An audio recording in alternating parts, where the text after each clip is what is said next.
आनंद, आनंदानुभूति। अब कैसे आनंद में रह सकते हैं और उसका मार्ग प्रारंभ किया था। हमारे जीवन में 3 चर्याओं का ध्यान रखना है। दिनचर्या, ऋतुचर्या और ब्रह्मचर्या। ये 3 चर्याएं जीवन का आधार हैं। दिनचर्या का प्रारंभ कैसे हो, यहां से शुरू किया था। अभी न ऋतुचर्या पर पहुंचा हूं न ब्रह्मचर्या। और दिनचर्या के प्रारंभ में पहला कार्य अपने शरीर का शोधन आदि करके वो कार्य है ईश्वरोपासना, ईश्वर की आराधना, जिसको ऋषिवर ने संध्योपासन कहा। और उसमें कहां पहुंचे अभी हम? वाक वाक प्राण प्राण, और आज है चक्षु चक्षु। पानी ला के रख दीजिएगा। चक्षु चक्षु, मेरी चक्षु चक्षु बन जाए। जो है मेरे पास उसको मुझे बनाना है। आपको पता है संसार में जितना प्राणी जगत है इसके 2 भाग किए। एक भाग है पशु पक्षी कीट पतंगे सर्प आदि उड़ने वाले, जमीन में रहने वाले, जमीन के अंदर रहने वाले, ये सब पक्षी पशु आदि हैं। और एक है मनुष्य। इन दोनों का मुख्य अंतर क्या है?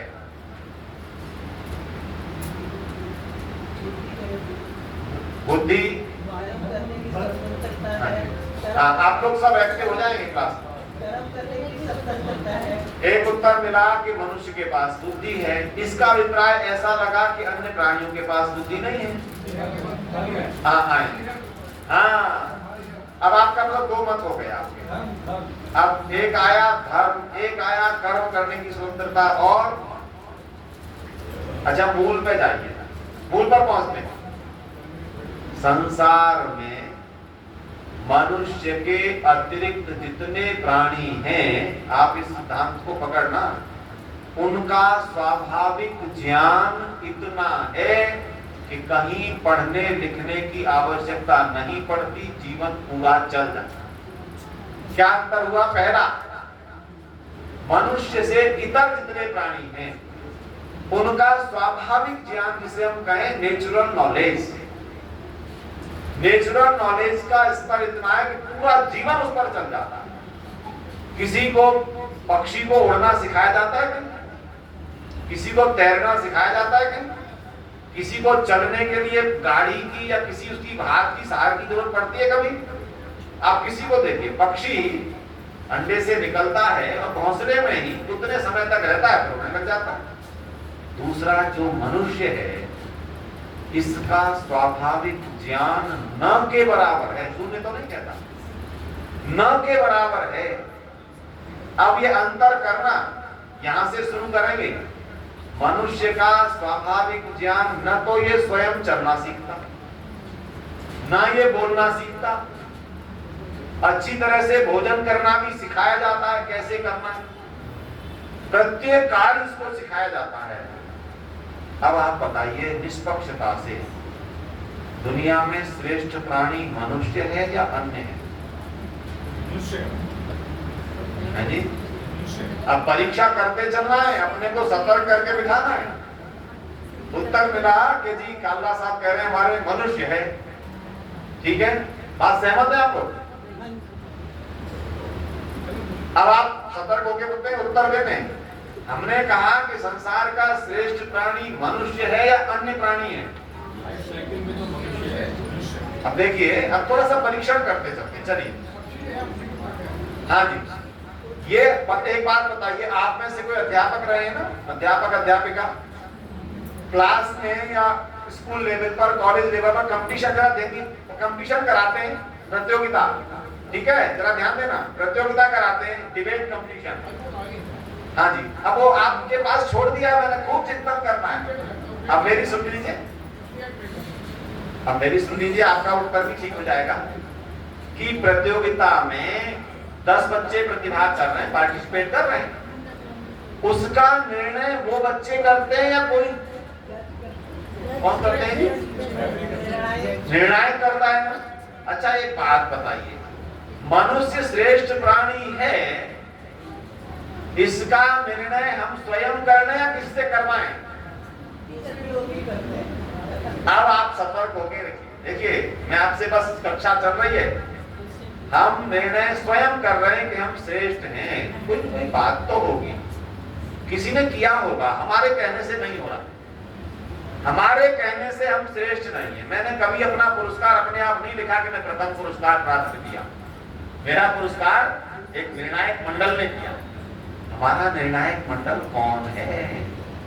अब विचार करना है, यहाँ से तेज चलना है। मैं रोजाना प्रतिदिन प्रत्येक सत्र में आपसे एक बात कह रहा हूं, क्या चेतन सत्ताओं को आपको विभाजित करना है। चेतन सत्ताएं दो हैं, एक चेतन सर्वव्यापक, सर्वशक्तिमान, सर्वांतर्यामी, अजर, अमर, अभय, नित्य, पवित्र और सृष्टिकर्ता, और एक चेतन सत्ता एकदेशी, अल्पज्ञ, अल्पशक्तिमान है जी। अब अल्प लगाते जाइए। अजर अमर तो है, उसमें कोई समस्या नहीं, अजर भी है अमर भी है, पर अल्प शक्ति वाला है, एक देशी है जीवात्मा, ठीक। और वही जीवात्मा अन्य पशु पक्षी में जा रहा है, वही हमारे अंदर आ रहा है।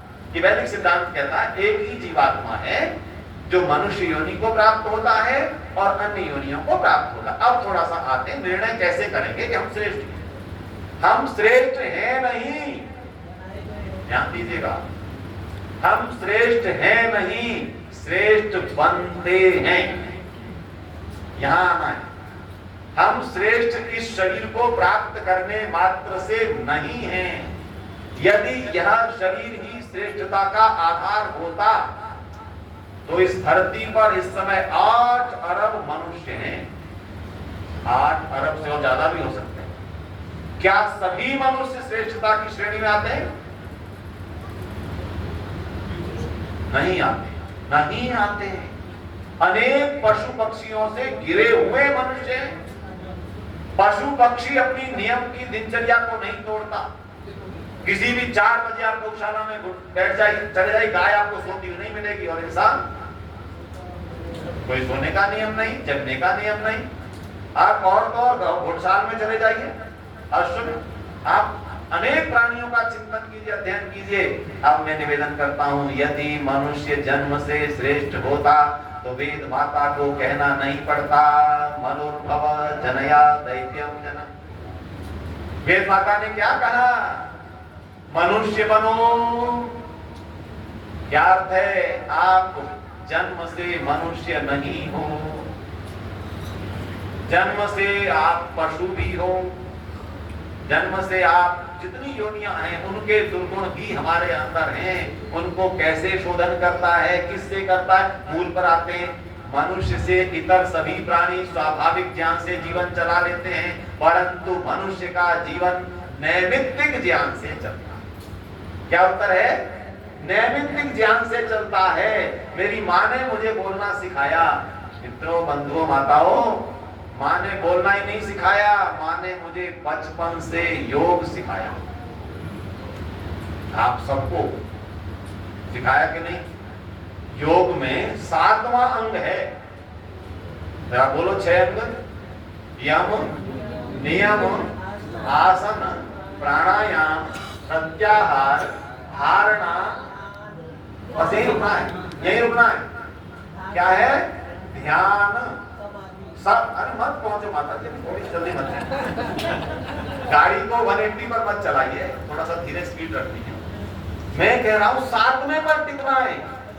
7वां क्या है? ध्यान। किसी योग गुरु की आवश्यकता नहीं पड़ी। जरा अपनी बचपन में जाइए, आप घर से निकल रहे हैं, माँ क्या कहती है? बेटा बोलो, अरे आप ही बोलो ना, ध्यान से जाना। भोजन कर रहे हैं, माँ क्या कहती है? विद्यालय में ध्यान से पढ़ना, गाड़ी ध्यान से चलाना। महर्षि पतंजलि ने जिस योग के 7वें अंग का विधान किया वो मुझे बचपन से मिला। किस लिए? मनुष्य बनने के लिए। अगर ध्यान थोड़ा भी हटा तो मैं राक्षस बन सकता हूं, असुर बन सकता हूं, पिशाच बन सकता हूं। और ध्यान रहा तो मनुर्भव के आगे देव बन सकता हूं। बोलिए मनुर्भव ततो देवा पश्चात पुरुषोत्तम। हे मनुष्य तू मनुष्य बन, देव बन, पुरुषोत्तम बन। हमारी 3 श्रेणियां ऊपर जाने की हैं। हमें देव बनने का अवसर है, इसलिए कहा है मनुष्य श्रेष्ठ है, इसलिए नहीं कहा कि शरीर को प्राप्त करके तू श्रेष्ठ है। अगला प्रश्न उत्तर दिया था माता जी ने, बुद्धि है।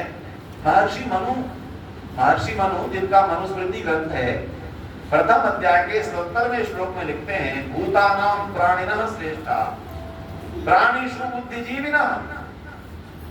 क्या कह रहे हैं? समस्त लोकों में जो जगत है इसमें प्राणी श्रेष्ठ है। प्राणी यानी जड़ जगत और प्राणी जगत। श्रेष्ठ कौन है? प्राणिषु बुद्धिजीविनः। बहुत सरल उत्तर है, प्राणिषु बुद्धिजीविनः। प्राणियों में बुद्धिजीवी प्राणी श्रेष्ठ हैं। एक वचन नहीं कहा, बहुवचन कहा है। प्राणियों में बुद्धिजीवी प्राणी, अनेक प्राणी हैं जिनकी बुद्धि का कोई थोड़ा सा भी प्रस्फुटन नहीं होता, परंतु अनेक प्राणी हैं जिनकी बुद्धि का प्रस्फुटन होता है। आपने सोशल मीडिया पर वीडियो देखा होगा, एक गाय प्यासी है, वो हैंडपंप के पास पहुंचती है, हैंडपंप के हत्थे को अपने मुंह के ऊपर के हिस्से से ऊपर उठाती है, इस हिस्से से नीचे करती है, और नीचे करते जब पानी आता है दौड़ करके अपने मुंह को उस पानी में, तो बताओ बिना बुद्धि के ये कार्य हो सकता है क्या? है जी? घोड़े की बुद्धि देखिए, कुत्ते की बुद्धि देखिए। आज तक तो बहुत सब कुछ पहले हम लोग पुस्तकों में पढ़ते थे, आज देखने को मिल रहा है। कुत्ता मालिक को बचाने के लिए प्राणों की आहुति से दे रहा। छोटा सा कुत्ते का बच्चा सर्प आ गया घर में, बच्चा सो रहा है, मां बाहर है, और सर्प उस बच्चे पर हमला करना चाहता है, वो उसको मार करके, बचपन में कहानी पढ़ी, नेवले ने मार दिया था सर्प को। ये सब घटना, इसका मतलब बुद्धि है। बुद्धि है, पर उत्तर मिला अन्य प्राणियों की बुद्धि का विकास बहुत थोड़ा सा होता है। मनुष्य की बुद्धि का विकास बहुत सीमा तक, मैं कहता हूं बहुत अधिक हो सकता है। उसके लिए आता हूं वहीं पर, जब हमने कहा ना मेरी वाक बने, क्योंकि मुझे मनुष्य बनना है। प्रक्रिया यहां से शुरू हुई ना, मनोभव। मनुष्य बनना है तो क्या क्या बनना पड़ेगा? पहले वाणी को वाणी बनाना होगा, फिर प्राण को प्राण बनाना होगा, और तीसरे में कहा चक्षु को चक्षु बनाना होगा। चक्षु को केवल आंख देखने का जो भौतिक कार्य करती है, काम इसके लिए नहीं है। आंख किस लिए है? देखने के लिए। देखने के 2 प्रकार हैं। एक है हम और आप सब दुनिया को देख रहे हैं, परंतु देखना कैसा? कि मनुष्य जीवन में देख तो कुत्ता भी रहा है, बिल्ली भी नहीं देख रही क्या? वो पेड़ पौधों को देख रही, नदियों को, हमको, आपको, सबको देख रही है। पर हमारी देखने की शक्ति के लिए वेद ने कहा, देखिए वेद की ऋचाओं में अनेक स्थानों पर आया पश्य। हे मनुष्य तू देख। एक मंत्र है, पश्य देवस्य काव्यम न ममार न जीर्यति। किसी को याद आई है वेद की सुनती? पश्य देवस्य काव्यम। हे मनुष्य तू उस परम पिता की काव्य को देख। परम पिता कवि है। कवि किसे कहते हैं? कवयः क्रांतदर्शिनः। कवि कहलाता है। हिंदी में कहा जाता है जहां न पहुंचे रवि वहां पहुंचे कवि। ये बहुत प्रसिद्ध वाक्य है। क्यों कहा जाता है? रवि तो उसकी किरणें स्थूल पदार्थों तक जाएंगी, पर मनुष्य जब काव्य गुणों से युक्त होता है तो बहुत दूर तक, किसी के परिणाम तक, किसी के मूल तक देखता है। यजुर्वेद के 40वें अध्याय का 8वां मंत्र है, जिसमें परमात्मा के गुणों का वर्णन क्या है? सपर्यगात् शुक्रम अकायम अप्रणम अस्नाविरम शुद्धम अपापवित्तम कविर्मनीषी परिभू स्वयं भूयाथा तत्तो अर्थान वेदात् शास्त्रतीभ्यः समाप्त। परमात्मा को कहा कवि, क्यों? क्योंकि उसका काव्य पूरा ब्रह्मांड। कवि की रचना होती है ना, जिसको हम सुनते हैं बड़े उत्साह से, उस काव्य को देख। किससे कहा गया? मनुष्य से। उस काव्य को क्यों देख। तेरी जो रचनाएं हैं, मनुष्य के द्वारा जो रचित किया जा रहा है, ये उत्पन्न होता है, नष्ट होता है। परंतु परमात्मा की रचना उत्पन्न होने वाली भी, सृष्टि जो उत्पन्न हुई है, ये भी कैसी है, बार बार उत्पन्न होती है। सृष्टि प्रलय, सृष्टि प्रलय। एक मंत्र और बता दूं, इसलिए परमात्मा कवि है और हमसे कहा, हे संसार के लोगों, उस प्रभु के काव्य को देखो। उस काव्य में क्या मिलेगा? उस काव्य में तुम्हें नित्यता मिलेगी। नित्य है जी, वो हमेशा रहने वाला उसका काव्य। क्या रचना धर्मिता, उसकी रचना धर्मिता कभी समाप्त।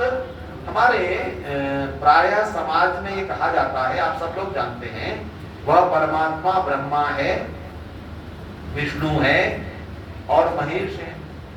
सब जानते हैं। ब्रह्मा कौन? रचयिता। अभी जरा चिंतन करना है। विष्णु कौन? पालन करता। महेश कौन? अब एक चिंतन करना है, यहां से पता चलेगा ब्रह्मा जी ने सृष्टि उत्पन्न की, उनका कार्य समाप्त या चल रहा है जी? और विष्णु जी ने पालन कर दिया, संहार अलग तीसरा कार्य करेगा।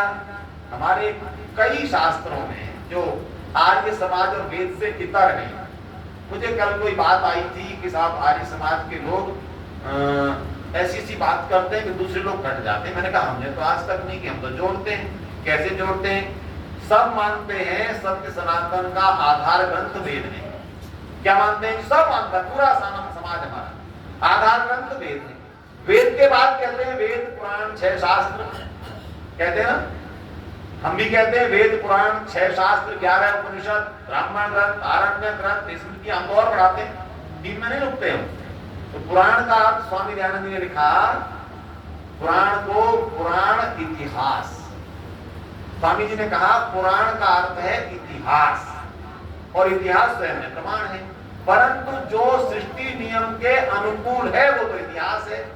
मैंने कल आपसे चर्चा की थी, तो हम क्या मान लेते हैं कि ब्रह्मा जी का कार्य अलग, विष्णु जी के लिए क्या कहा गया? हमारे जिस पुराण शब्द से कह रहा हूं, विष्णु जी क्षीर सागर में शयन करते हैं, है जी?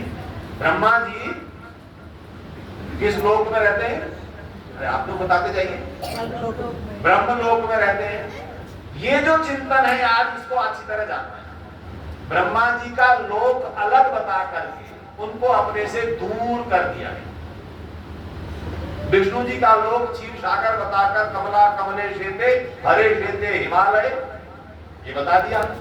तो वो वहां पर शयन कर रहे हैं। इसका मतलब अब विष्णु जी सोए हैं, बाकी हमारा काम हम जो करते चले। हमने ईश्वर को किसी स्थान विशेष पर बिठा दिया। वेद कहता है विष्णु कर्माणि पश्यत यतो व्रतानि पस्पसे इंद्रस्य युज्यः सखा।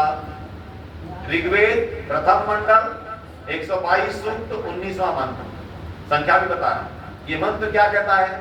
हे मनुष्यों पश्यत, देखो। हमें प्रेरणा चाहिए, किसको देखें? विष्णु कर्माणि पश्यत, विष्णु के कर्मों को देखो।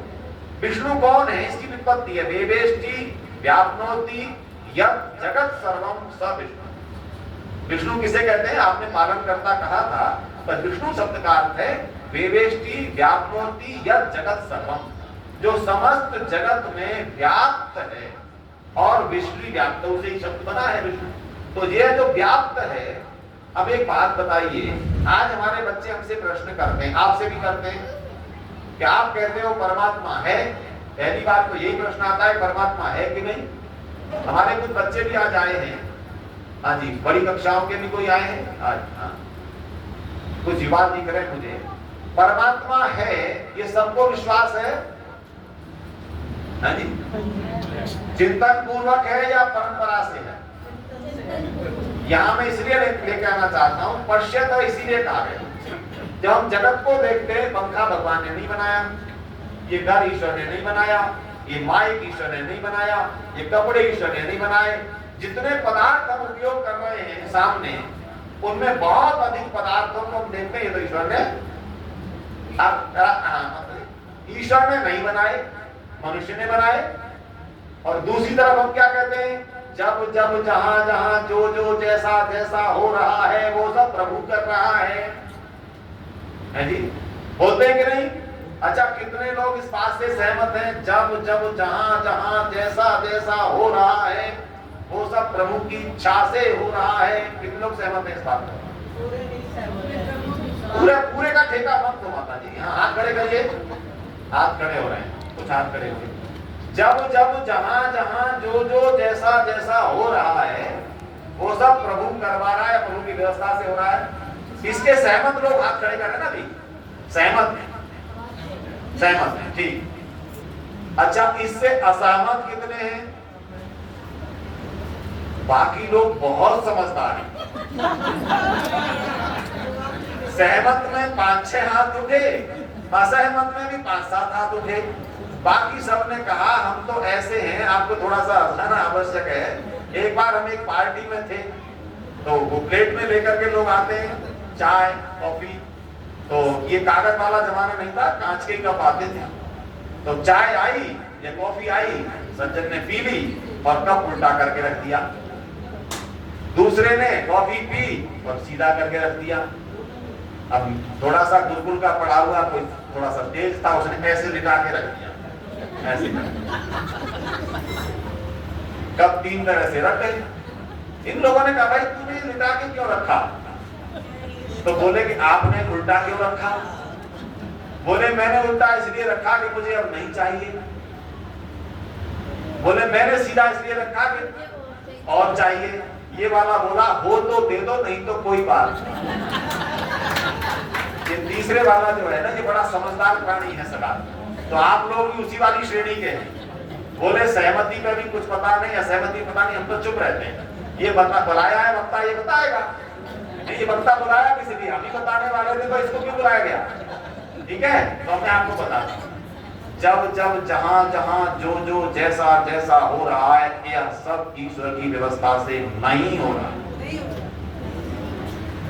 क्यों नहीं हो रहा है? क्योंकि इस जगत के, अब थोड़ा दार्शनिक गंभीर बात कर रहा हूं, इस जगत के उत्पत्ति, संचालन और संहार पूरी क्रियाओं में, हर क्रिया में 3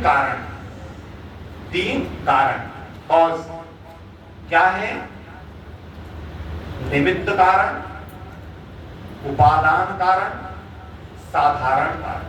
थोड़ी हमें दर्शन की जो टर्मिनोलॉजी है उस पर जरूर टिकना है, केवल हंसाने के लिए तो नहीं बैठे हम यहाँ पर। क्या है? निमित्त कारण। कोई भी वस्तु पदार्थ बना है, उसको बनाने वाली चेतन सत्ता है जिसे निमित्त कहा जाता है। ये मेरा कुर्ता है, इसको बनाने वाला निमित्त कारण दर्जी है। घड़ी को बनाने वाला घड़ी का जो इंजीनियर है वो है। मोबाइल को बनाने वाला उसका निमित्त कारण स्पष्ट समझ में आ रहा है। गाड़ी को बनाने वाला जो भी टेक्नोलॉजी जहां से विकसित, उसका निमित्त कारण कौन है जी? इंजीनियर है, मनुष्य है, डॉक्टर है, मेडिसिन वाला है। अब बताइए, यदि इस सबको बनाने वाला निमित्त कारण मनुष्य के अलग अलग कैटेगरी के लोग हैं, तो सब कुछ परमात्मा कहां कर रहा है? अभी थोड़ा सा ध्यान दीजिए। मेरी बात को पूरी होने दीजिए, बहुत गंभीर विषय है ये, क्योंकि इन विषयों पर हम भ्रमित किए जा रहे हैं। क्या भ्रम किया जा रहा है? सब भगवान कर रहा है, हम तो खिलौने हैं, हम तो खिलाड़ी हैं, सब उसी की लीला है। हमें तो कठपुतली बना दिया है, जो वो करवाता है वो हम करते हैं। ये बात हमको कहां ले गई? ये बात आज भारतवर्ष को, जो 1000 वर्ष की गुलामी रही ना, इसके मूल में यही बात थी। क्या बात थी? प्रभु रक्षा करेगा, देवी रक्षा करेगी, वो दुर्गा है, त्रिशूलधारी रक्षा करेगा, वो शिव जी है। हम नहीं करते क्योंकि वो तो सब उसने कराया। परिणाम क्या हुआ? विचार कीजिए, गंभीरता से विचार कीजिए। जब बिन कासिम हमला करके आता है सिंध में, सिंध का राजा ताहिर की सेनाएं लड़ने को उद्यत हैं, लेकिन राजा ताहिर का पुरोहित लालच के वशीभूत बिन कासिम से रात में जाकर मिलता है और मिलकर के कहता है तुम जीतना चाहते हो? उसने कहा हाँ, जीतने के लिए आए हैं। मुझे क्या दोगे? बिन कासिम ने कहा असरफियों से तोड़ देंगे, जितना तुम्हारा वजन असरफी दे देंगे। मैं तुमको एक ट्रिक बताता हूं। क्या? कल सुबह हमारे राजा की सेनाएं तुमसे नहीं लड़ेंगी। कैसे नहीं लड़ेंगी? बोले वो मेरा काम रहा, लेकिन जब तुम्हारी सेना प्रवेश कर जाए तो मुझे असरफियां दे देना। मनुष्य का लालच। आप ये सत्य घटना बता रहा हूं, ऐतिहासिक घटना, अनेक इतिहासकारों ने लिखी। क्या किया? अपने मंदिर के ध्वज को झुका दिया। राजा की सेनाएं निकलने लगी। अरे महाराज क्या कर रहे हैं, अनर्थ हो जाएगा। देखा नहीं आपने, देवी का झंडा झुक गया है। देवी युद्ध की प्रेरणा नहीं देती, युद्ध की अनुमति राजा किसके वश में? उस पुरोहित के वश में। भाई पुरोहित की कह रहे हैं, बोले जब ईश्वर की इच्छा नहीं आपकी सेना कैसे? कुछ नहीं होगा, लड़ाई मत। उसका चला आया। दूसरा क्या किया हमने? एक दूसरे ने सिखा दिया। क्या किया पता? जब बिन कासिम आ गया, आकर उसने कहा देखो तुम्हारी सेना अंदर प्रविष्ट होगी, मुझे इनाम दो। सर काट दिया, सर काट दिया उस लालची पुरोहित का। इससे क्या बताना चाहता हूं? इस भारतवर्ष के अंदर ईश्वर के स्वरूप को लेकर, ईश्वर के गुणों को लेकर, ईश्वर के कार्यों को लेकर अवैदिक दर्शन फैला। और क्या कह दिया? सब ईश्वर करेगा। इसका उत्तर देने के लिए आज हमको जागना है। कैसे? ईश्वर के कार्य ईश्वर करेगा, हमारे कार्य हम करेंगे। इसका उत्तर दूं? इसका सप्तम समुल्लास निकालिएगा। और सप्तम समुल्लास में, ये तो खैर पूर्ण नहीं व्याख्या है, सप्तम समुल्लास में ऋषि जी लिखते हैं इस जगत के दो निमित्त कारण। बहुत गंभीर बात सुनिए। दो निमित्त कारण हैं, एक ईश्वर और एक मनुष्य रूप में जीव। कैसे? कहते एक मुख्य निमित्त कारण है जो आप कह रहे थे अभी, पृथ्वी को बनाने वाला ईश्वर है, सूर्य को बनाने वाला ईश्वर है, नक्षत्रों को बनाने वाला ईश्वर है। आपकी धरती के अंदर वसुंधरा जिसे हम कहते हैं, खनिज सोना चांदी हीरे को बनाने वाला ईश्वर है। और उसके बाद ईश्वर कहता है तू बना। वो क्या है? ईश्वर हमारा पिता है। और पिता कौन सफल होता है? जो पिता अपने बच्चों को सूत्र तो बताए, व्याख्या न बताए। बोले बेटा अपनी बुद्धि लगा। कुशल पिता वो है, लेकिन कुछ पिता असफल हो रहे हैं। व्यापारी पिताओं को मैं सब तरह के लोग का अनुभव करता हूँ, जाता हूँ देश के कोने कोने में, देश के बाहर। बोले जी हमारे व्यापार में बड़ी समस्या आ गई। मैंने कहा क्या? जब से बच्चों ने संभाला बेकार हो गया। मैंने कहा कब से संभाला? वैसे तो मैं ही बताता हूँ उनको ऐसा ऐसा करो, तो आप ही बताते हैं। तो क्या है, आपस में बड़ा कॉन्फ्लिक्ट हो जाता है। बच्चे कहते हैं हम आपसे अपडेट है और हमें जरा अपना दिमाग लगाने दीजिए। वो कहता नहीं मेरा इतना लंबा अनुभव है। तो मनुष्य को ये सोचना है कि मैंने अपना कोई कार्य, उसकी टेक्नोलॉजी अपनी संतान को दी, अब उसकी बुद्धि है कि उससे और आगे बढ़ो। संस्कृत के शास्त्रों में कहा गया है सर्वस्मात् जयम इच्छेत पुत्रात् शिष्यात् इच्छेत पराजयम। बड़ी सरल भाषा है। सबसे जीतने की इच्छा करे मनुष्य, पर माँ अपनी बेटी से पराजित होने की इच्छा करे, पिता अपने पुत्र से पराजित होने की इच्छा करे। क्यों? पराजित होने की इच्छा करेगा तो संतान को अवसर मिलेगा। मेरे परमपिता परमात्मा ने यही कहा, बेटा मैंने वायु बना दी, मैंने विद्युत बना दी, मैंने सूर्य प्रकाश का यंत्र बना दिया। अब जहां जहां सूर्य न पहुंच पाता हो वहां प्रकाश के यंत्र तू बना। तो दूसरा निमित्त कारण कौन हुआ? मनुष्य हुआ। जीवात्मा मनुष्य रूप में, और किसी रूप में नहीं बना पाएगा, मनुष्य रूप में। इसलिए कहा था मनुष्य श्रेष्ठ प्राणी। आपकी बात का उत्तर दे रहा हूं, मनुष्य श्रेष्ठ है, पर कब?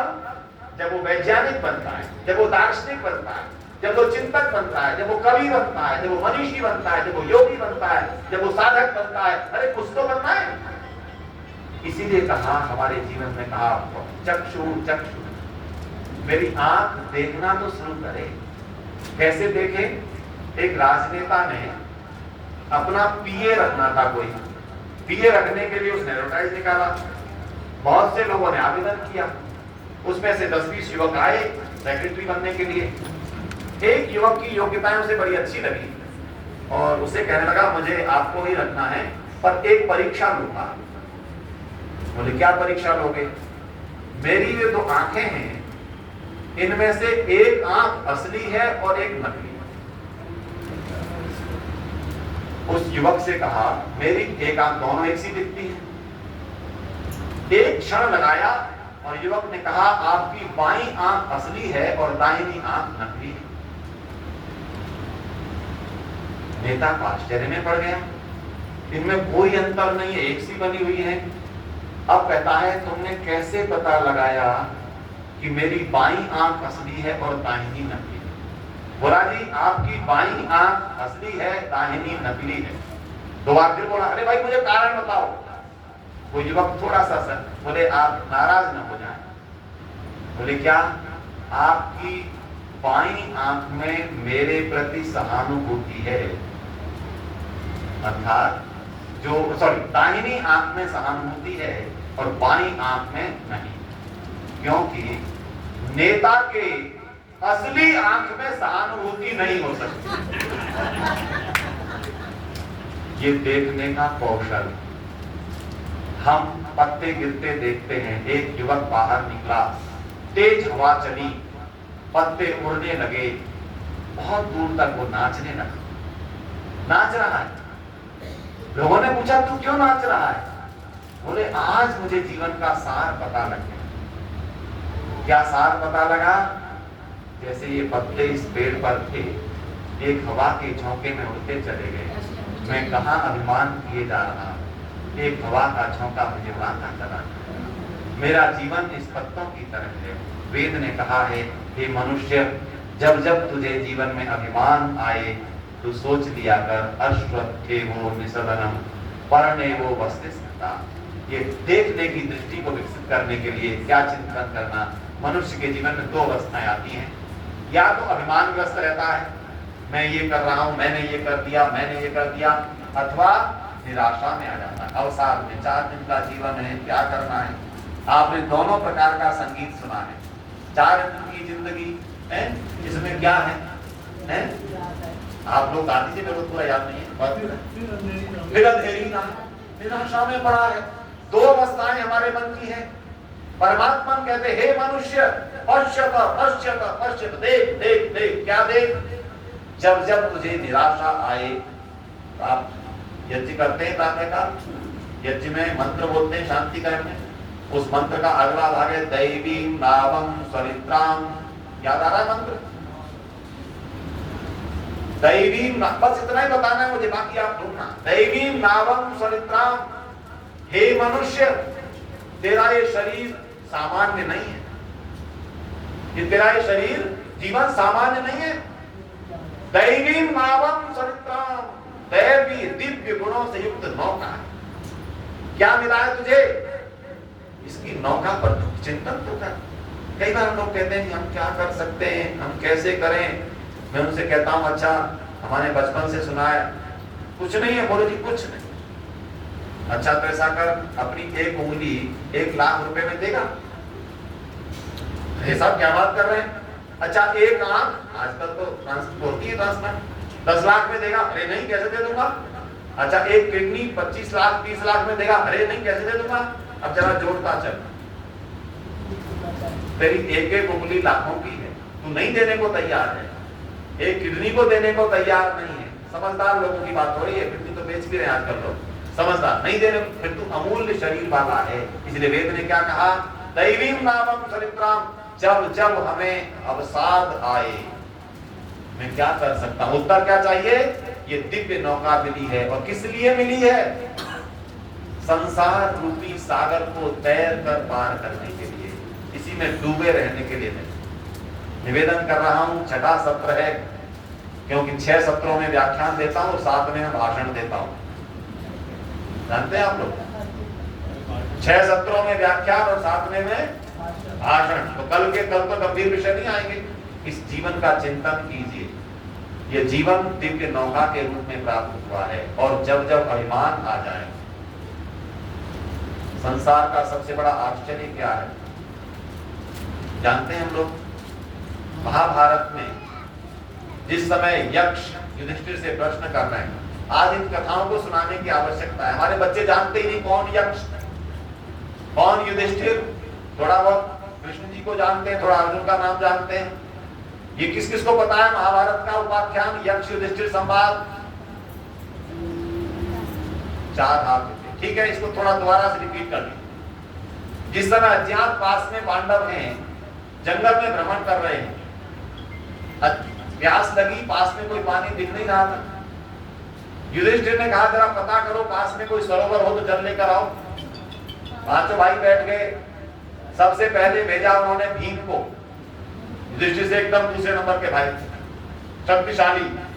भीम गए सरोवर के पास, पानी भरना चाहते थे।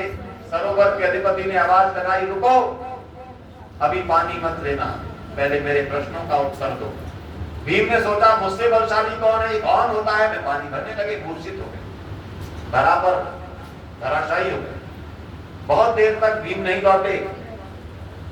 अर्जुन से कहा देखो भ्राता भीम तुम्हारे नहीं आए, जरा पता करो। अर्जुन गए। अर्जुन तो गांडीवधारी थे। अर्जुन ने भी जल भरना चाहा। यक्ष ने कहा रुको, अभी जल मत लेना, मेरे प्रश्नों का उत्तर दो। अर्जुन को भी अभिमान था, उन्होंने भी जल भरना चाहा, वो भी धराशायी हो गए, मूर्छित हो गए, मृत्यु को प्राप्त नहीं हुए। उन्होंने नकुल को भेजा, सहदेव को, चारों भाई लौट कर नहीं आए। युधिष्ठिर पहुंचे। यक्ष ने कहा सुनो, मैं प्रश्नों का उत्तर दो, नहीं तुम्हारे चारों भाइयों जैसी गति तुम्हारी हो जाएगी। यक्ष युधिष्ठिर रुके। बताइए महाराज क्या प्रश्न? उन प्रश्नों में पहला प्रश्न क्या था जिसकी आज बहुत बड़ी आवश्यकता मेरे परिवारों में और समाज में? पहला प्रश्न था का गुरु करा भूमि। हे यक्ष, इस संसार में भूमि से भी विशाल, भूमि से भी बड़ी, भूमि से भी गुरुता रखने वाली कौन सी शक्ति है? यक्ष के प्रश्न का उत्तर युधिष्ठिर ने कहा माता गुरु करा। इस धरती के परिमाण को नापा जा सकता है, पर मां के हृदय के परिमाण को नापने वाला कोई यंत्र नहीं। जिसमें यक्ष प्रसन्न हो गए। अगला प्रश्न किया किम उच्चतरः खात्। खा कहते हैं आकाश। आकाश से ऊंचा कौन है? सब पर हमारे आखिरी पंक्ति को याद है, पीछे वाले को भी याद करना है बच्चों को। पिता उच्चतरः खात्। आकाश से ऊंचा कोई अस्तित्व है तो पिता का। पिता, मैं अभी कह रहा था आपसे, पिता चाहता है कि मेरी संतान मुझसे बहुत आगे बढ़ जाए। हमारा परम पिता परमात्मा भी यही चाहता है। वो चाहता है मेरी संतान जगत में सुखी रहे, शांति से रहे, आत्म कल्याण के मार्ग को प्राप्त करें, धर्म अर्थ काम मोक्ष की सिद्धि करें। अगला जो प्रश्न बताने जा रहा हूं, फिर पूछा कि महत् आश्चर्य। संसार का सबसे बड़ा आश्चर्य क्या है? आश्चर्य क्या है? यक्ष से उत्तर युधिष्ठिर कहते हैं अहानि अहानि भूतानि गच्छन्ति यम मंदिर। प्रतिदिन कोई न कोई यमालय को जा रहा है, मृत्यु को प्राप्त हो रहा है। अवशिष्टा नेच्छन्ति किमतः आश्चर्यतः। अर्थात जो अवशिष्ट है वो क्या कहते हैं, हमको नहीं जाना, ये गया हमें नहीं जाना। इसलिए कहा है जब अभिमान आ जाए तो क्या सोचना? वेद मंत्र बता रहा हूं, अश्वत्थेवो निषदनम। हे मनुष्य, स्व माने कल, अ माने नहीं, तू रहेगा, ये चिंतन कर। और अश्वत्थ कहते हैं संस्कृत में पीपल को। पीपल का पत्ता जैसे एक बिना हवा के झोंके के, बिना हवा के झोंके के गिर जाता है, तू भी गिर जाएगा। इसलिए दोनों अवस्थाओं को मनोविज्ञान के माध्यम से जीतने के लिए दो उपदेश वेद ने दिए। अहंकार आए तो क्या सोचना, कल का भी मुझे। महाराज युधिष्ठिर रोज दान करते थे लोगों को, ठीक है जी। आप आते थे लोग शाम के सूर्यास्त तक दान करते थे। एक दिन सूर्यास्त हो गया, बहुत दूर से गांव से एक ब्राह्मण जिसकी पत्नी ने कहा था देवता बेटी का विवाह करना है, कुछ दान मांग लाओ। महाराज सबको दान देते। वो आया, पहुंचा तो सूर्यास्त हो चुका। द्वारपाल से कहा राजा से मिलवाओ। द्वारपाल ने कहा अब नहीं मिलेंगे, कल मिलेंगे। अरे जरा एक बार पता तो करके आओ, महाराज से तो कहो। एक दूर से ब्राह्मण गरीब आया है, उसने कहा भाई रोजाना का नियम है, नहीं एक बार जाओ, मेरा संदेश दे। द्वारपाल गया राजा के पास। महाराज एक व्यक्ति बहुत जिद कर रहा है, बोले उससे कह दो कल मिले। जैसे ही द्वारपाल ने आकर कहा कि राजा ने कहा है कल मिलेंगे, वो नाचने लगा, बहुत तेज तेज नाचने लगा। अब द्वारपाल आश्चर्य में पड़ गए, क्यों नाच रहा है? द्वारपाल ने कहा भाई तुम बोले नहीं, आज मैं बहुत खुश हूं, बहुत प्रसन्न हूं। महाराज के पास गया, महाराज वो ब्राह्मण तो नाच रहा है, शांति नहीं हो रहा है। युधिष्ठिर बाहर आए, विप्र प्रवर क्या कारण है? बोले महाराज मुझे बहुत प्रसन्नता है। क्या प्रसन्नता है? आपने काल को जीत लिया, आपने काल को जीत लिया है। आप कह रहे हैं कल आना, इसका मतलब कल तक तो आप अवश्य। राजा को अपनी गलती का एहसास हुआ है और तुरंत उसको अपने बोझ से सहयोग किया। मैं निवेदन क्यों कर रहा हूं, हम भी प्रवचन बहुत सुनते हैं, उपदेश बहुत सुनते हैं, पर चक्षु का विकास अभी नहीं। इसके लिए मैं कह रहा हूं चक्षु चक्षु, हमारी चक्षु इस बात को देखे कि मेरा जीवन किस लिए था और कितने जन्म मेरे हो चुके, इस दृष्टि का विकास करना।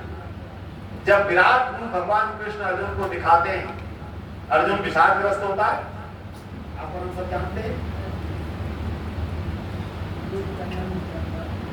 अभी देव जी गीत गा रहे थे गीता पर, अर्जुन विषादग्रस्त होता है, कहता है नहीं लड़ना। जब विराट रूप दिखाते हैं तो क्या कहते हैं, देख मेरे कितने जन्म हो चुके, अपने कितने जन्म आगे हो रहे हैं, तेरे भी अनेक जन्म हो चुके आगे होंगे, इस जन्म में तुझे क्या करना है? तो जो उत्तर इधर से मिला था, मनुष्य जन्म श्रेष्ठ इसलिए है क्योंकि अब धर्म का आचरण कर सकता है। और वो धर्म क्या है? स्वकर्तव्य हो। धर्म है स्वकर्तव्य, पितृधर्म, मातृधर्म, आचार्य धर्म, भ्रातृधर्म, राजधर्म। हमारे यहाँ प्रत्येक कार्य के साथ धर्म जुड़ा है। जैसे प्रत्येक कार्य में माने ध्यान जुड़ाया था, वैसे ही प्रत्येक कार्य के साथ धर्म जुड़ा है।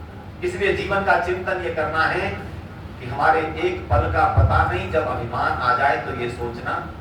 संस्कृत में एक उक्ति है, अजर अमरवत प्राज्ञः विद्याम अर्थम चिंतयेत् मृत्युना गृहीते व केशेषु धर्मम् आचरेत्। ये संदेश छोटे छोटे हैं। प्राज्ञ अर्थात बुद्धिमान व्यक्ति कौन होता है? जो स्वयं को अजर अमर मान करके, अजर अमर मान करके विद्या और अर्थ का चिंतन करता है। विद्या प्राप्ति में नहीं सोचना कि जीवन कितना है, खत्म हो जाएगा। शास्त्र कहते हैं जो विद्या हमने इस जीवन में प्राप्त की वो निरर्थक नहीं जाएगी।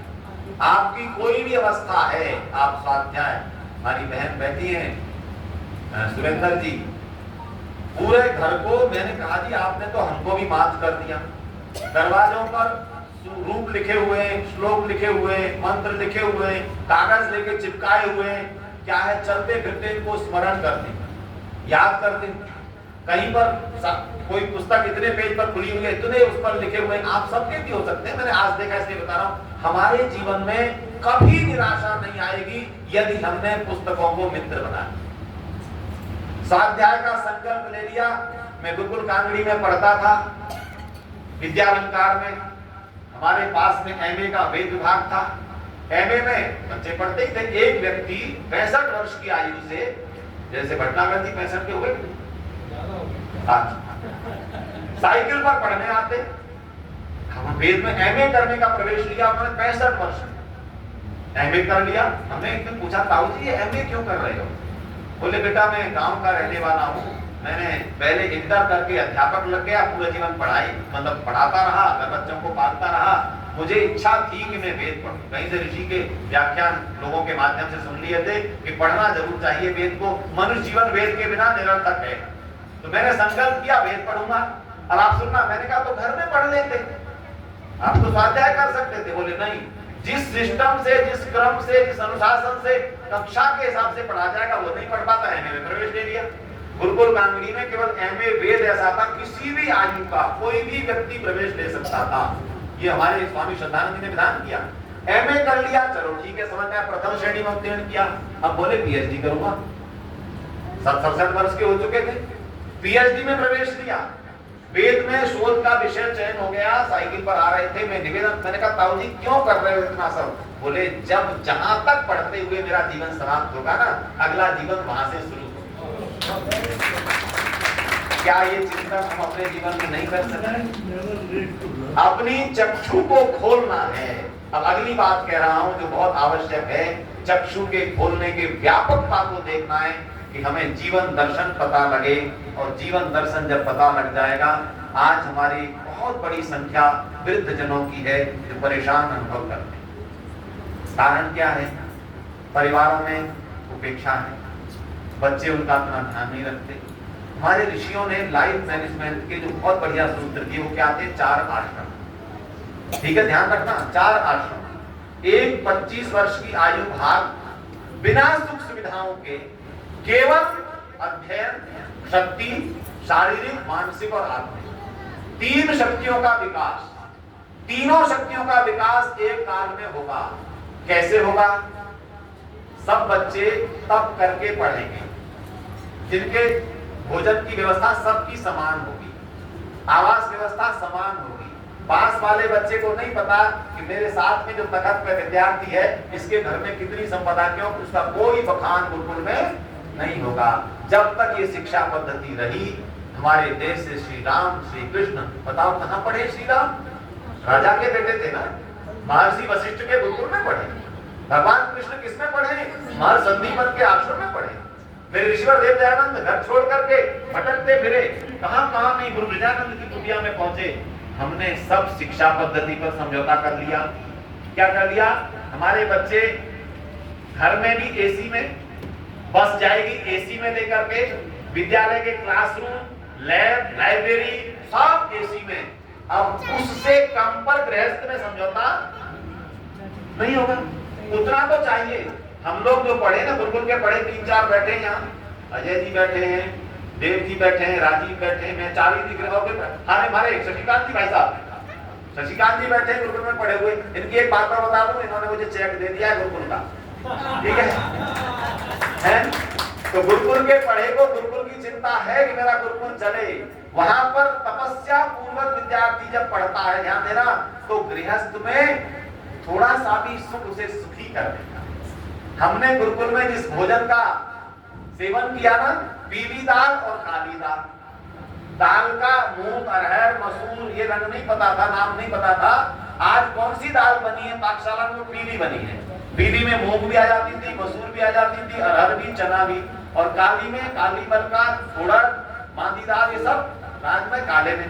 तो ये 2 दाल बताती। और सुनिए एक बात मैं बताऊंगा, उस दाल के में अगर डुबकी लगाए ना हम अंदर, तो दाने नहीं निकल सकते थे उसमें। वो जब हम गृहस्थ में गए, मुझे कोई कहता है जी गृहस्थ में सुखी, मैंने कहा इतना आनंद है, क्योंकि भोजन जैसा बन गया। 27 साल में भोजन की कभी निंदा नहीं। क्यों लगा? क्योंकि उससे तो बहुत अच्छा है। तो असली लाइफ साइंस बता रहा हूं, आश्रम व्यवस्था, और 3 आश्रम एक जैसे दीने हैं, ध्यान रखना। ब्रह्मचर्य आश्रम भी तपस्या का, गृहस्थ में केवल प्रेय का सुख लेना है। प्रेय मार्ग और श्रेय मार्ग, 2 मार्ग है जीवन के। प्रेय का सुख केवल गृहस्थ में है। अरोड़ा साहब, अब आपके एक तपस्वी मंत्री बैठे मुझे कह रहे हैं, विनय जी अब तो मैंने निर्णय कर लिया 1 महीने नैनीताल में उसी नदी किनारे आपके साथ रहूंगा, और बार-बार कह रहे हैं आऊंगा, 1 महीने रहूंगा, 1 महीने रहूंगा। मेरी बात तारीफ तो बजाओ इनके लिए। कह रहे हैं जैसा जीवन आप जीते हो वैसा मैं जीऊंगा। ये भावना आएगी तो बनाओ वृद्धावस्था में कभी कष्ट होगा?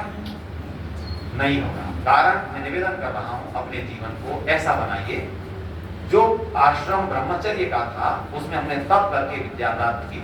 हमारे बच्चे क्योंकि उस स्तर से नहीं जी रहे, तो उन्हें प्रेशर आता है, इतना पैसा नहीं मिला तो जीवन कैसे चलेगा।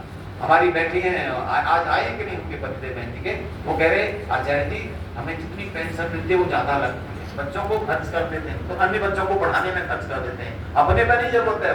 ये भाव आना चाहिए, क्योंकि संसार के सब साधन छूटने हैं, जबरदस्ती में छूटे, हम इच्छा से छोड़े। इसलिए वानप्रस्थ की आयु के लोग यदि जीवन को सरल बनाते जाएं, जिनकी आयु 50 से ऊपर हो गई है, 60 से ऊपर हो गई है, मैं 60 इसलिए कह रहा हूं रिटायरमेंट की 60 है, 60 के बाद तो बिल्कुल सोच लीजिए कम से कम आवश्यकताओं में सात्विक भोजन, सरल जीवन, इसको जीते जाइए, आपको कोई कष्ट।